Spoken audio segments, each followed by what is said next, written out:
Bienvenue à toutes et à tous. Aujourd'hui, on plonge dans l'univers d'une IA qui fait pas mal parler d'elle, Grok 4 de Xai AI.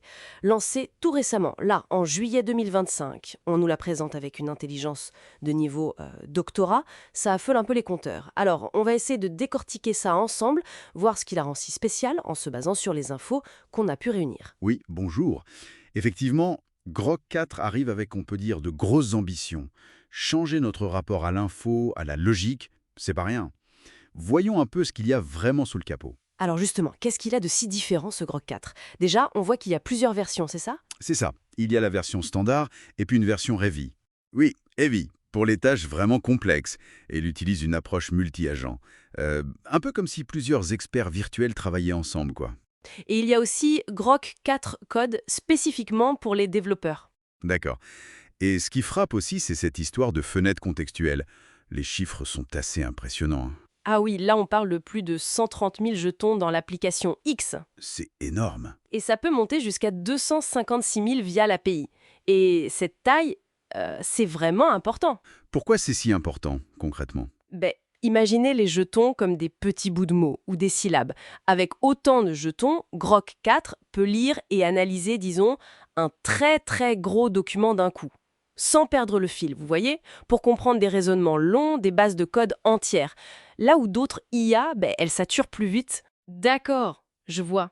C'est sans doute ça qui lui donne ces capacités de raisonnement avancées dont on entend parler, hein. Oui, probablement. Cette capacité à raisonner à partir des premiers principes, comme ils disent, et même à repérer et corriger ses propres erreurs, c'est assez fort. Et pour l'utiliser, ça se passe comment? Alors, il y a l'application X, évidemment, le site grok.com, et puis l'API pour les développeurs, pour l'intégrer ailleurs. Et il y a cette fonction Deep Search aussi, non? Pour l'info en temps réel. Exactement. Ça, c'est un gros plus. Il va chercher les infos directement sur X et sur le web. Donc, il n'est pas limité à ces données d'entraînement qui peuvent dater un peu. Et il est multimodal aussi, j'ai vu. Texte, image. Oui, texte, analyse d'images, génération d'images, et même des capacités vocales pour interagir plus naturellement. C'est très complet. Sans oublier sa fameuse personnalité. Un ton un peu cash, parfois avec de l'humour. Il aborde des sujets que d'autres évitent. C'est ça. C'est ça. Un ton direct, chercheur de vérité, comme ils disent. C'est un parti pris. Ça peut rendre l'échange plus vivant, on va dire, mais bon, ça a aussi créé des polémiques par le passé, il faut le dire. X et I affirment travailler sur la modération, mais sans renier ce côté franc. C'est un équilibre. Délicat à trouver. Oui, j'imagine. Et niveau performance pure, qu'est-ce qu'on sait? Il se compare comment aux autres grands modèles? Bah, d'après les sources, les benchmarks sont très bons.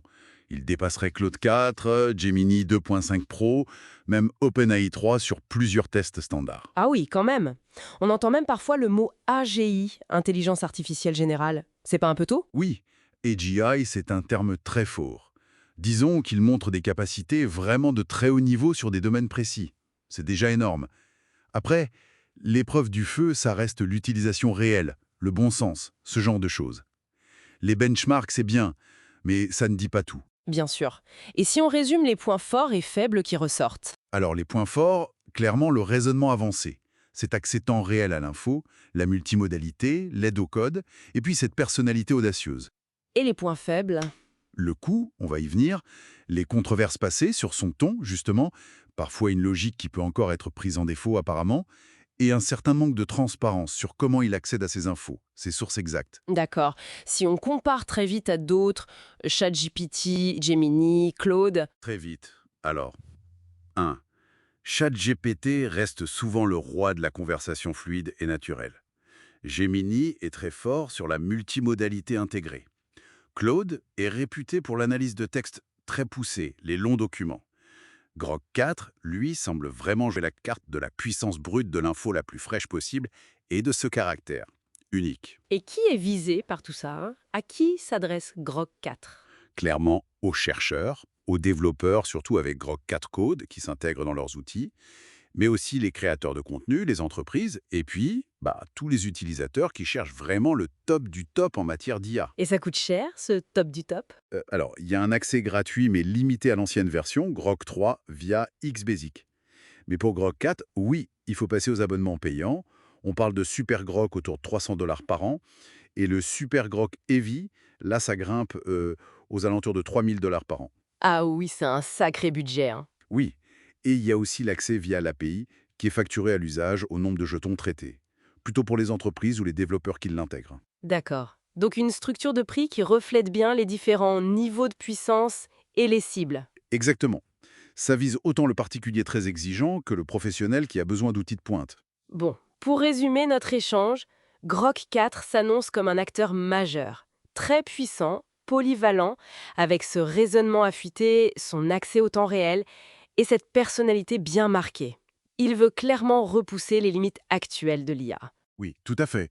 Et au-delà de la simple performance, je trouve que ça soulève une question intéressante. Comment est-ce que cette approche directe, ce côté chercheur de vérité revendiquée, couplé au temps réel, pourrait influencer ce qu'on attend des IA demain? Est-ce qu'on va vers des IA plus franches, quitte à être plus confrontantes? Hmm, c'est une excellente question pour poursuivre la réflexion, effectivement. Une piste à creuser. Et d'ailleurs, pour celles et ceux qui veulent rester à la pointe de l'actualité IA et découvrir plein d'outils, il y en a des milliers, n'hésitez pas à aller faire un tour sur eaexploria.com.